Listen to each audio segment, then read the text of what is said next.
Good morning विद्यार्थी मित्रांनो, आज आपण मराठी विषयातील मराठी या आपल्या विषयातील पारिभाषिक शब्द पाहणार आहोत। इयत्ता 8वी व 7वी ला उपयुक्त ठरतील असे शब्द आहेत पारिभाषिक शब्द। आधी आपण याचा अर्थ समजावून घेऊ आणि पारिभाषिक शब्द म्हणजे काय हे लक्षात घेऊ। ठीक आहे, बघा हा पारिभाषिक शब्दांचा आज आपला पहिला भाग आहे। महत्त्वाचे मुद्दे लक्षात घ्या। पारिभाषिक शब्द म्हणजे काय? जे शब्द मूळ भाषेऐवजी दुसऱ्या भाषेत वापरले जातात। मूळच्या भाषेऐवजी दुसऱ्या भाषेतही सहज चपलकपणे बसतात, वापरले जातात। आजच्या दैनंदिन याच्यामध्ये जीवनामध्ये तुम्ही आम्ही सुद्धा इंग्रजीचे अनेक शब्द मराठीमध्ये सर्रास वापरतो। ठीक आहे, मोबाईल हा शब्द आता आपल्याला इंग्रजी वाटतच नाही, तो मराठीच वाटतो। ठीक आहे, टेबल हा शब्द आपल्याला इंग्रजी वाटतच नाही, तो परभाषेतला आहे। परकीय भाषेतून जे आपल्या भाषेत वापरले जातात, तुमच्या बोली भाषेत वापरले जातात, अशा शब्दांना पारिभाषिक शब्द म्हणतात। जे असतात मूळचे दुसऱ्या भाषेत परंतु वापरले जातात तुमच्या दैनंदिन जीवनात आणि आपल्या रोजच्या बोलण्यामध्ये। मग हा झाला पारिभाषिक शब्दांचा मूळ अर्थ। ओके, मग तुम्ही म्हणाल की असे शब्द आपण इयत्ता 4थी 3री 5वीला बघितले। तंत्रज्ञानामध्ये असणारे शब्द बहुतांशी सगळे पारिभाषिक आहेत। ह्या खुलासा मी तुम्हाला आधीच करतो। म्हणजे काय? पारिभाषिक शब्द आजकाल सगळीकडे तंत्रज्ञानातील शब्द आहेत। तंत्रज्ञानामध्ये जे रोजचे येतात ना, ईमेल, इंटरनेट, वेबसाईट, हे सगळे शब्द परभाषेतून आलेत।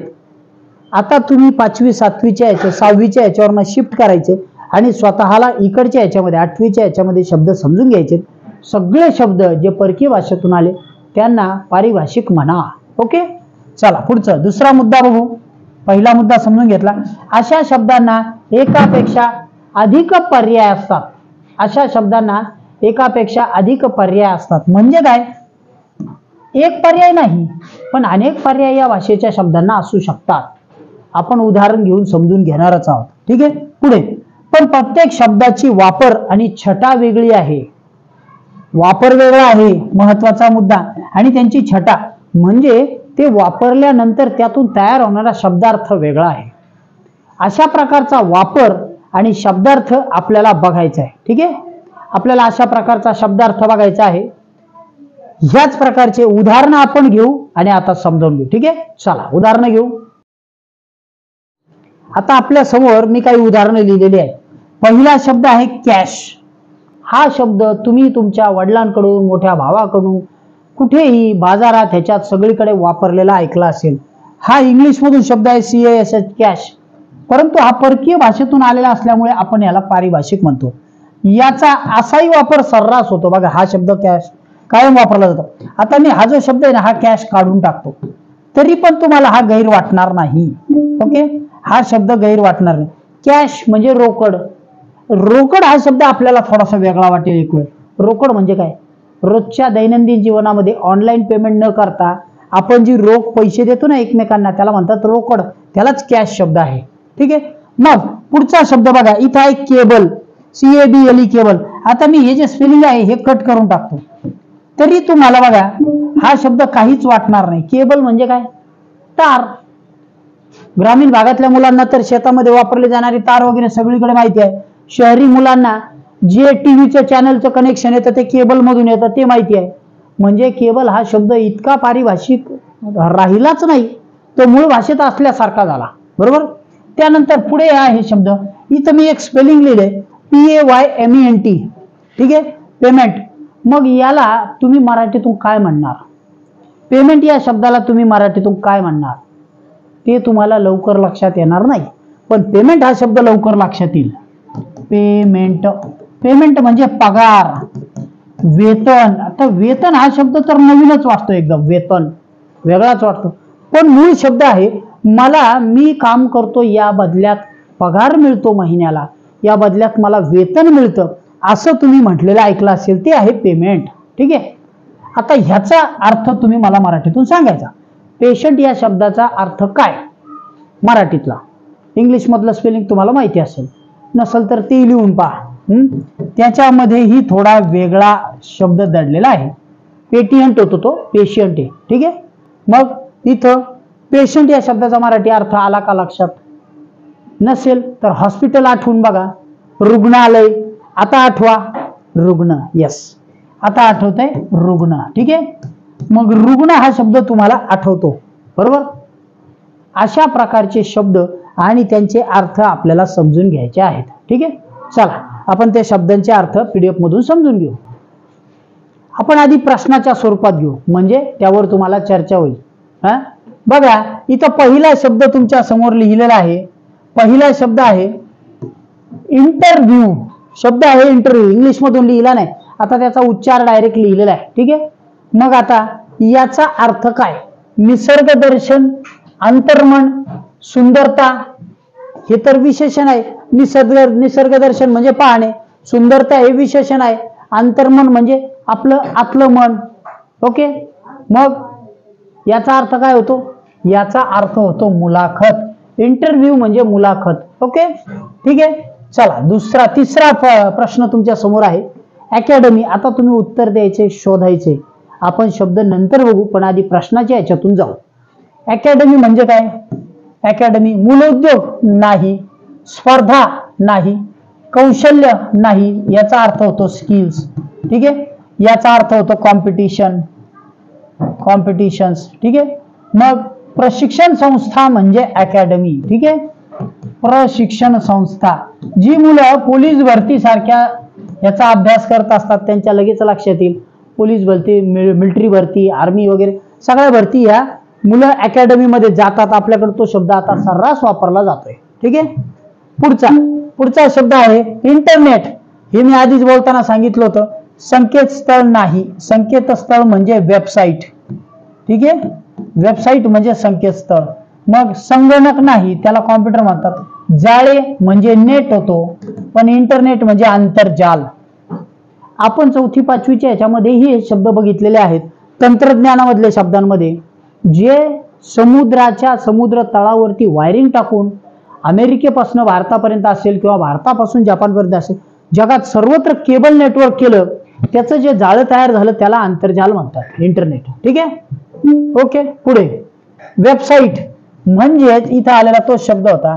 आंतरजाल म्हणजे नाही, आकाशमार्ग नाही, गगनभेदी नाही. वेबसाईट म्हणजे संकेतस्थळ. कसं असतं वेबसाईटला? www. असं www हे त्याचे एक्सटेन्शन आहे सुरुवातीचे, ठीक आहे. मग काय? World wide web. World wide web म्हणजे www, ते संकेतस्थळाचं नाव असतं. आता आपण जर युट्यूबचं म्हटलं तर www. इथं YouTube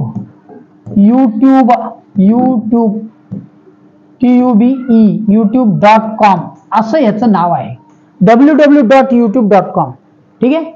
मग अशा प्रकारचे नावं त्याच्यामध्ये दिलेले असतात. मुद्दाम तुम्हाला लक्षात यावं म्हणून एक नाव सांगितलं. इंटरनॅशनल म्हणजे काय? इंटरनॅशनल, राष्ट्रीयला आपण नॅशनल म्हणतो. काय म्हणतो? राष्ट्रीयला नॅशनल म्हणतो, म्हणजे राष्ट्रीय स्तरावर. जिल्हास्तरीय असतं डिस्ट्रिक्ट, आणि जागतिक असतं ग्लोबल. पण आंतरराष्ट्रीय 2 राष्ट्रांमध्ये असेल तर त्याला म्हणतात इंटरनॅशनल. काय म्हणतात? इंटरनॅशनल. मग या मॅचेस असतात का? हो, इंटरनॅशनल या मॅचेस असतात. ऑलिम्पिकच्या मॅचेस या आंतरराष्ट्रीय स्तरावर होतात. ऑलिम्पिकच्या मॅचेस इंटरनॅशनल असतात, ठीक आहे. चला, अशा प्रकारचे पारिभाषिक शब्द आपल्याला बघायचे आहेत. पुढचा शब्द आहे म्युझियम. म्युझियम आपण 2-3 शब्द समजावून घेऊ. म्युझियम, आता प्राण्यांचं जे संग्रहालय असतं, प्राणी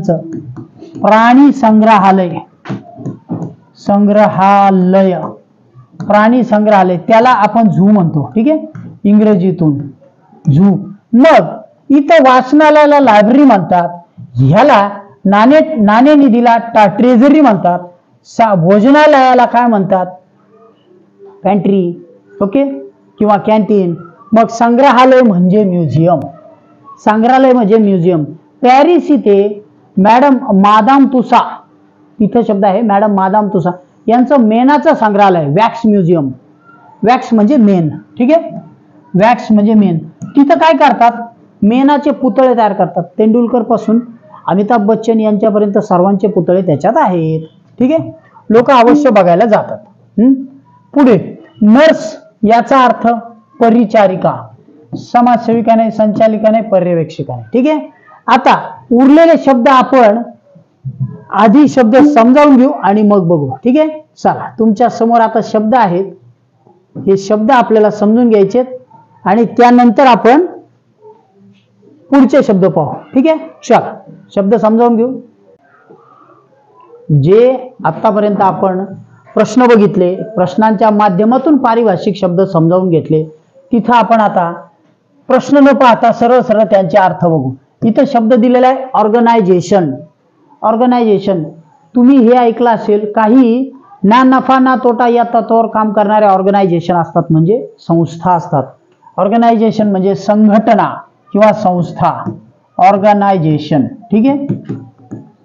मग ह्या संस्था किंवा संघटना ह्या मुलांसाठी काम करतात, कामगारांसाठी काम करतात, महिलांसाठी काम करतात. अशा यांना ज्या काम असतात नॉन प्रॉफिट ऑर्गनायझेशन म्हणतात, त्यांना NGO किंवा नॉन गव्हर्नमेंटल ऑर्गनायझेशन. ठीक आहे. NGO नॉन गव्हर्नमेंटल ऑर्गनायझेशन ज्या सरकारी नसतात, वेगळ्या असतात, खाजगी असतात, पण त्या समाजसेवी असतात. तशा पद्धतीने पुढे ऑडिओ. ऑडिओ म्हणजे ध्वनिक्षेपक. हा शब्द आपण आधी बघितलेला आहे. ध्वनिक्षेपक. ऑडिओ म्हणजे काय, जो साऊंड असतो ना, तुम्ही मोठे साऊंड बघता बघा. ठीक आहे. डीजे हा आज काय झालाय, डीजेनी तर खूप मोठ्या प्रमाणात ऑडिओ एक्सपांड होतो, पण पूर्वी अशा प्रकारचे भोंगे असायचे. तर तिथं ऑडिओ म्हणजे ध्वनिक्षेपक. ओके. त्यानंतर ऑपरेटिंग. ऑपरेटिंग म्हणजे वापर. तुम्ही ऑपरेटिंग कशा पद्धतीने करता, तुम्हाला जर कॉम्प्युटर दिला आणि तुम्ही कशा पद्धतीने वापरता हे, किंवा त्या कॉम्प्युटरमध्ये तो संगणक चालण्याची जी पद्धती आहे ती असते त्याची ऑपरेटिंग सिस्टीम. म्हणजे त्याचं काम करण्याची, वापर करण्याची पद्धती, ऑपरेटिंग सिस्टीम, त्याला OS असं म्हणतात. OS. ठीक आहे. Operating system. वापर कसा करणार, कोण युजर आहे, कोण वापर करणार, त्याच्यावरती ती ठरते. त्याच्यानंतर ऑपरेटिंग सिस्टीम, मग याच्यामध्ये मायक्रोसॉफ्ट असतं, अँड्रॉइड आहे, OS आहेत, अशा प्रकारचे मायक्रोसॉफ्ट ऑपरेटिंग सिस्टीम. पुढे ऑपरेशन, शस्त्रक्रिया, ते आपल्याला माहिती आहे. अकाउंट, जमा खर्च. ऍक्टर म्हणजे अभिनेता, अभिनय करणारा ऍक्टर. ओके. त्यानंतर पुढचा शब्द आहे ऍप्लिकेशन. ऍप्लिकेशन म्हणजे अर्ज. आता हे दोन प्रकारचे, हा शब्द दोन अर्थाने वापरला जातो, हे मी समजून सांगतो, कारण परीक्षेत असं विचारलं जातं की इथे योग्य असणारा शब्द निवडा. एक ऍप्लिकेशन म्हणजे जे आपण रजेसाठी देतो, काही विनंती अर्ज देतो, त्याला ऍप्लिकेशन म्हणतात. आणि दुसरं संगणकामध्ये वेगवेगळे जे हे असतात, कार्यप्रणाली असतात, त्यालाही ऍप्लिकेशन्स म्हणतात. ओके. मग ते संगणकाचे, कॉम्प्युटरचे ऍप्लिकेशन्स, ते कोणते कोणते काम करतात त्याबद्दल चालणार आहे. अशा प्रकारे दोन पद्धतीने तो शब्द वापरला जातो. पुढचा शब्द आहे ॲम्ब्युलन्स. ॲम्ब्युलन्स म्हणजे रुग्णवाहिका. आपल्याला दिसते बघा, आपण आपत्कालीन ह्याच्यामध्ये 108 या नंबरला फोन केला की आता रुग्णवाहिका सरकारी याच्यात सर्वांना उपलब्ध होते. ठीक आहे. पुढे अंपायर, पंच. अंपायर म्हणजे पंच. त्यानंतर पुढचं इन्फॉर्मेशन. इन्फॉर्मेशन माहिती. शब्द खूप महत्वाचा झालेला आहे आजकाल. म्हणजे आजकाल आपण जे जगत आहोत ते माहिती आणि तंत्रज्ञानाच्या जगात जगत आहोत. Information and technology. ठीक आहे. टेक्नॉलॉजी म्हणजे माहिती तंत्रज्ञानाचे जग, यालाच ह्या इन्फॉर्मेशनला माहिती म्हणतात. कसं असं हे काय समजून सांगता येईल, कसं घेता येईल हा मुद्दा इन्फॉर्मेशन. आजकाल माहितीचा विस्फोट झाला आहे. विस्फोट म्हणजे काय, तुम्ही इंटरनेटवर गेला, आता तरी AI आल्यामुळे ते सोपं झालं, पण पूर्वी काय होतं, तुम्ही एक माहिती मागितली की ते सर्च इंजिन काय करायचं, ढिगभर माहिती तुम्हाला बाहेर काढून द्यायचं. सर्च इंजिन कोणता असतो तो शब्द बघा, शब्द आहे सर्च इंजिन. ठीक आहे. आज सर्वोत्तम सर्च इंजिन आहे गुगलचं. कोणतं आहे, गुगलचं. आपण काही म्हटलं, प्रश्न विचारायचा तर गुगल करा, उत्तर शोधायचं तर गुगल करा. मग हे गुगल आहे सर्च इंजिन. हे सर्च इंजिन काय करतं, तुम्ही जेव्हा त्यांना एखादा कीवर्ड देता, तुम्ही गुगलवर गेला आणि तिथं म्हटला आनंद वाघ, तर ते नाव देईल का, चेक करा. गुगलवर सर्च केल्यानंतर माझा फोटो, माझं नाव लगेच येतं. गुगल ती सगळी माहिती देतं. तुम्हाला ह्या यूट्यूब ह्या A to Z चॅनलची सुद्धा माहिती गुगल देतं. ओके, यूट्यूबवर गेल्यानंतर जरी शोधलं तुम्ही आनंद वाघ नुसतं आणि सर्च केलं तरी ती माहिती येते. म्हणजे गुगल हुशार आहे.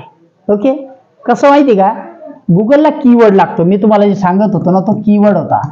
तुम्ही आता सर्वजण सर्च करून पाहणार आहात, त्याच्यावरती टाकणार आहात आनंद वाघ. ओके, एक शब्द टाकायचा त्याच्यावर गेल्यानंतर ANAND आनंद वाघ, आणि चॅनलची माहिती येते का गुगल करून बघा, येते. ओके, मग याच्यात काय होतंय, सर्च इंजिन आहे. सर्च इंजिन काय करतं, कीवर्ड घेतं. हा शब्द मला तुम्हाला समजून सांगायचा होता. कीवर्ड, महत्वाचा शब्द तुम्ही जो दिलाय ना, तो परवलीचा शब्द आहे. परवलीचा शब्द घेतं आणि हजारो लाखो शब्दांमधून शोधून काढतं. त्याच्यासाठी गुगलकडे आता AI आलेला आहे. हा शब्द सुद्धा परीक्षेला विचारला जाईल, आर्टिफिशियल इंटेलिजन्स. ठीक आहे, म्हणजेच बुद्धिमत्ता किंवा ह्याच्यामध्ये आभासी तंत्रज्ञान. Okay, artificial intelligence. मग याच्यामध्ये स्वतःची बुद्धी, ती जी कोडिंग सिस्टीम आहे, त्या कोडिंग मधून केलेलं जे तंत्रज्ञान आहे, चॅटबॉट, ChatGPT ने आणलेला हा शब्द सुद्धा येईल तुम्हाला. ChatGPT म्हणजे आर्टिफिशियल इंटेलिजन्सची नवीन आलेली तंत्रज्ञानातली माहितीची प्रणाली आहे. ओके, ठीक आहे, दोन्ही शब्द लक्षात घ्या आणि गुगलवर सर्च करून बघा. ठीक आहे, चला पुढचं आपण बघत होतो. इन्फॉर्मेशन म्हणजे माहिती, आणि इथे शब्द आहे इन्फेक्शन. आता दोन शब्द आहेत, त्यातला एक बदल तो पण लक्षात घ्या. इन्फेक्शन, इन्फेक्शन म्हणजे काय, लागण, एखाद्या आजाराची लागण होणे. काय होणे, लागण. डास जर चावला दुपारच्या वेळी, दिवसभरात जर तुम्हाला गुडघ्याच्या खाली डास चावला तर तो डेंग्यूचा असण्याची शक्यता असते. ठीक आहे, कारण डेंग्यूचा डास हा दिवसा फिरतो आणि तो जमिनीपासून खालच्या अंतरावर फिरतो. त्यामुळे तो आपल्या उभ्या असल्या तर पायाच्या खालच्या अंतरावर ह्याला चावू शकतो. ओके, जर आपल्या पायाचा भाग उघडा असला तर. मग जर तो चावला तर आपल्याला इन्फेक्शन होतं. कशाचं, आजाराचं, म्हणजे लागण होते. काय होते, लागण. इथं दोन शब्द आहेत, मी हे का स्पष्ट केले, इन्फॉर्मेशन आणि इन्फेक्शन यात फरक आहे. इन्फॉर्मेशन म्हणजे माहिती, इन्फेक्शन म्हणजे लागण. ठीक आहे, लक्षात घ्यायचं, म्हणून ते थोडंसं स्पष्टीकरण केलं. पुढचा शब्द आहे इन्फ्रास्ट्रक्चर. इन्फ्रास्ट्रक्चर म्हणजे काय, इन्फ्रास्ट्रक्चर म्हणजे पायाभूत सुविधा. खूप महत्वाचा शब्द आहे, लक्षात घ्या. Infrastructure, infrastructure. मग आता याचं स्पष्टीकरण कसं करता येईल इन्फ्रास्ट्रक्चरचं. भारतामध्ये राजीव गांधी पंतप्रधान असताना माहिती तंत्रज्ञान युगाची पायाभरणी झाली आणि आज भारतामध्ये हजारो लाखो टावर्स आहेत, तंत्रज्ञान ऑपरेटिंग सिस्टीम्स आहेत, चांगल्या चांगल्या केबल्स आहेत. त्याच्या मार्फत जे सॅटेलाइट्स आपल्या इस्रोने पाठवलेत, सरकारने त्यासाठी जे प्रयत्न केलेत, याच्यामुळे पायाभूत सुविधा मोठ्या प्रमाणात झाल्यामुळे आपण हे तंत्रज्ञान अत्यंत वेगाने वापरत आहोत. ओके, ते जे तंत्रज्ञान आहे याला म्हणतात पायाभूत सुविधा. रस्ते तयार होणं, एका शहरातून दुसऱ्या शहरात जायला रस्ता तयार झाला, मोठमोठे बोगदे खणले गेले, पूल टाकले गेले. मग हे सगळं झालं मूलभूत पायाभूत सुविधांचं जाळं विणलं जाणं. लाईटच्या बाबतीत आता मोठं काम होतंय, सगळीकडे सोलर येत आहेत, म्हणजे लाईटच्या माध्यमातून खूप मोठ्या पायाभूत सुविधांचा विकास होईल. आपल्याला लाईटसाठी कोळशाच्या खाणीवर अवलंबून राहावं लागणार नाही. मग हा मुद्दा झाला इन्फ्रास्ट्रक्चरचा. कशाचा, इन्फ्रास्ट्रक्चर, पायाभूत सुविधा. शिक्षणाच्या कामात अजूनही बरंचसं काम आपल्याला करायचं आहे. शाळांमध्ये मोठमोठ्या इमारती व्हायच्या आहेत, मग त्या सुविधा आल्या तर अजून ते इन्फ्रास्ट्रक्चर बळकट होईल. ठीक आहे, पुढे इन्व्हेस्टमेंट. इन्व्हेस्टमेंट म्हणजे गुंतवणूक. लोक बँकांमध्ये इन्व्हेस्टमेंट करतात, सोन्यामध्ये इन्व्हेस्टमेंट करतात, जागा घेण्यामध्ये इन्व्हेस्टमेंट करतात, बचत करतात. ती गुंतवणूक असते, बचत असते. इन्व्हेस्टमेंट म्हणजे गुंतवणूक. ठीक आहे, पैसा आपला त्यात गुंतवायचा आणि त्यावरती व्याज घ्यायचं किंवा त्यातून मिळणाऱ्या फायद्यावर, नफ्यावरती दुसरं काम करायचं. पुढचं आहे इंटरकास्ट, आंतरजातीय. इंटरकास्ट, आंतरजातीय. कास्ट म्हणजे काय, जात.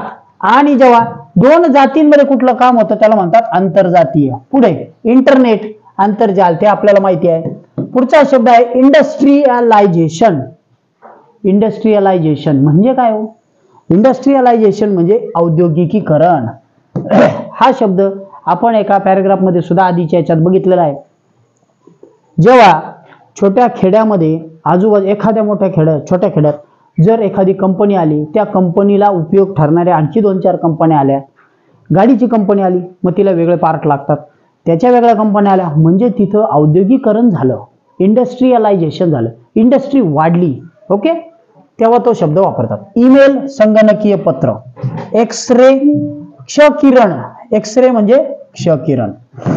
कनेक्टिव्हिटी जोडणी, बघा इंटरनेटने आभासी जोडणी होते म्हणजे काय, त्याची कनेक्टिव्हिटी मिळते. आपण इथून फोन करतो, आम्ही लंडन मधल्या आपल्या मित्राला, आपल्या एखाद्या नातेवाईकाला, भावाला फोन केला, व्हॉट्सअपवर कॉल चालू झाला, इथला कॉल सॅटेलाइट मार्फत जोडला जातो, तो सॅटेलाइटला वेगवेगळ्या अँटेना मार्फत तो परत खाली केबलला येतो आणि तिथून दुसऱ्या देशात जातो.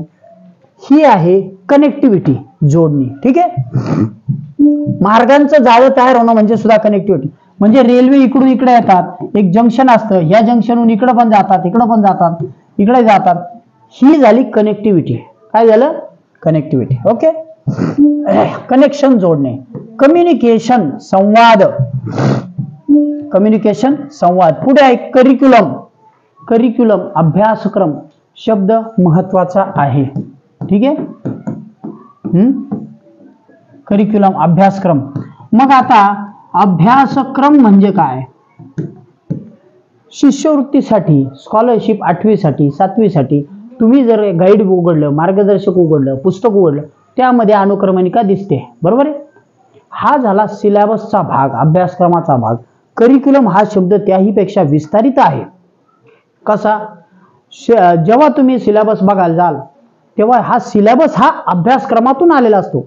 मुलांना कोणते घटक आले पाहिजेत, यापेक्षा कोणते कौशल्य आले पाहिजेत, हे अभ्यासक्रमात दिलेलं असतं. ठीक आहे, करिक्युलम मध्ये. आणि त्याला उपयोगी पडणाऱ्यांवर पुस्तक तयार केलेलं असतं, तो सिलेबस. ओके, आपण समानार्थाने वापरतो, काय हरकत नाही, पण समानार्थ नाही, बदल आहे. कॉम्प्युटर संगणक, कोर्ट न्यायालय, कीबोर्ड कळफलक. कीबोर्ड, आता हा शब्द आपल्याला इंग्रजीतून सोपा वाटतो, कीबोर्ड. ठीक आहे, कीबोर्ड. पण मराठीतून बघा बरं, कळफलक कसा वाटतोय. ही आपली मातृभाषा आहे, पण याच्याही पेक्षा हा शब्द जरा सोपा वाटतो. कीबोर्ड वापर, कळफलक म्हटलं तर कळणार आहे, मला कळफलक दे, इथं कोणता फलक नाहीये, असं होईल. पण कीबोर्ड हा शब्द म्हणजे कळफलक. संगणकासाठी वापरला जाणार केबल कार. कॅप्टन कर्णधार. कॅमेरा, कॅमेरा शब्द बघा काय आहे, जो छायांकन करतो ती वस्तू, छायाचित्रक. कॅमेऱ्याला म्हणतात छायाचित्रक. काय म्हणतात, छायाचित्रक. ओके, मग किंवा प्रत, छायांकित प्रत. ओके, पुढचा एक नवीन शब्द तुम्हाला मी सांगणार आहे, कॅरिकेचर. कॅरिकेचर. मग आता कॅरिकेचर म्हणजे काय, कॅरिकेचर म्हणजे असं जर आपण काढायला घेतलं,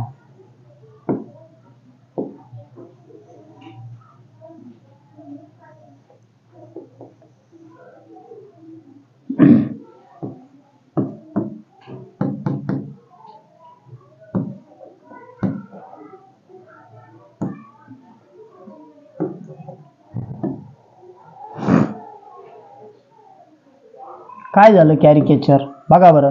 आता हा काय झालं, हा माणूस काढायला घेतला आपण, ह्याच्या डोक्यावर 2-4च केस आहेत. ठीक आहे, ओके, इथं दिसत आहेत, 2-4च केस आहेत, आणि इथं त्याच्या भुवया आहेत, हे डोळे आहेत त्याचे. ठीक आहे, हे नाक मोठं काढले. म्हणजे काय, एखाद्या व्यक्तीचं व्यंगचित्र तयार करणं. काय करणं, कॅरिकेचर म्हणजे व्यंगचित्र, व्यंगचित्र. ठीक आहे, ओके. मग त्याचे केस कमी असेल तर मग आपण त्यालाच महत्व द्यायचं, त्याचं नाक थोडंसं मोठं असेल तर आपण गरजेपेक्षा तेच मोठं काढायचं. हे झालं व्यंगचित्र. ओके, आता तुमच्या कॅरिकेचर हे लक्षात राहील. पुढचं, मग त्याच्यानंतर कॅश म्हणजे रोकड आपण समजावून घेतलं होतं. पुढचा भाग बघू, कॅन्डल. पुढचा शब्द मोठा सोपा आहे, कॅन्डल मेणबत्ती. क्लॉक घड्याळ. गव्हर्नमेंट शासन, गव्हर्नमेंट शासन. गेम्स खेळ. ओके, गेम्स म्हणजे खेळ. पुढचा आहे गॅलेक्सी, आकाशगंगा. हा शब्द व्यवस्थित समजून सांगतो. ठीक आहे, गॅलेक्सी म्हणजे आकाशगंगा. म्हणजे काय, आपण समजा आपण ह्या इथं सूर्य आहे, ठीक आहे, सूर्याच्या भोवती अशा कक्षा आहेत, त्या कक्षांमध्ये आपण आहोत, बरोबर. आपले जे ग्रह आहेत, आधी आतमध्ये बुध आहे, नंतर मग शुक्र आहे, नंतर पृथ्वी, असे 8 ग्रह आहेत. असे सूर्य एका आकाशगंगेत हजारो असतात. सूर्यमाला ह्या एकाला म्हणतात तर सूर्यमाला. काय म्हणतात? सूर्यमाला. आणि आकाशगंगेमध्ये असे हजारो सूर्यमाला असू शकतात. एवढी मोठी असते आकाशगंगा, ठीक आहे, एवढी मोठी आकाशगंगा असते. ओके. आता हे बघत असताना तुम्हाला मी आकाशगंगेचा फोटो इथं पाहता येईल. ओके, तुम्हाला इथं आकाशगंगेचा फोटो पाहता येईल, ठीक आहे. चल, आता आपल्याला जो फोटो दिसत आहे ही देवयानी आकाशगंगा आहे. देवयानी आकाशगंगा, ठीक आहे. म्हणजे आपला जो सूर्य आहे तो या आकाशगंगेत आहे, इथल्या देवयानीमध्ये. देवयानी खूप सुंदर आकाशगंगा आहे, ठीक आहे. या आकाशगंगेच्या या फोटोमध्ये तुम्ही बघू शकता असंख्य तारे आहेत चमकदार, आणि एका ह्याच्यामध्ये कुठंतरी या ठिकाणी आपला सूर्य असेल, बरोबर. सूर्यमाला ह्या ठिपक्यासारखा, त्या ठिपक्यामध्ये आपले 8 कुठेतरी ग्रह असतील. इतकी अमाप आणि असंख्य आहे. आता ही कशी बघायची हे मी तुम्हाला सांगतो. संध्याकाळच्या वेळी जेव्हा तुम्ही पौर्णिमेची रात्र असेल किंवा पहाटेच्या वेळी जर तुम्ही गच्चीवर गेलात तर वरती छताकडे बघितलं, आभाळाकडं, की त्यावेळी तुम्हाला एक दुधी रंगाचा पट्टा दिसतो मध्ये असलेला. तीच आहे देवयानी आकाशगंगा, ठीक आहे. ह्याच्यावरती निरंजन घाट्यांचं खूप छान पुस्तक आहे, आकाश दर्शन नावाने. ओके, ते वाचलं तरी तुमच्या लक्षात येईल. मुद्दा असा होता तुम्हाला समजून सांगण्याचा गॅलेक्सी आकाशगंगेचा, ठीक आहे. आता देवयानी आकाशगंगेचं चित्र सुद्धा आपण पाहिलं. पुढचं आहे ग्राउंड, मैदान. ग्लोबलायझेशन, जागतिकीकरण म्हणजे काय? आज भारतातला विद्यार्थी अमेरिकेत शिकायला जातो, त्याच्यानंतर आफ्रिकेतले विद्यार्थी आपल्याकडे शिकायला येतात पुण्यामध्ये. हे सगळं ग्लोबलायझेशन आहे. म्हणजे जग हे एकत्र आले, जवळ आले. ऑनलाईन कुठलेही विद्यार्थी शिकतात. असे अनेक मुद्दे आहेत. पुढचा मुद्दा आहे चॅट, गप्पा, झेरॉक्स, प्रतिमुद्रा. झेरॉक्स काढतो ना आपण, त्याला प्रतिमुद्रा म्हणतात.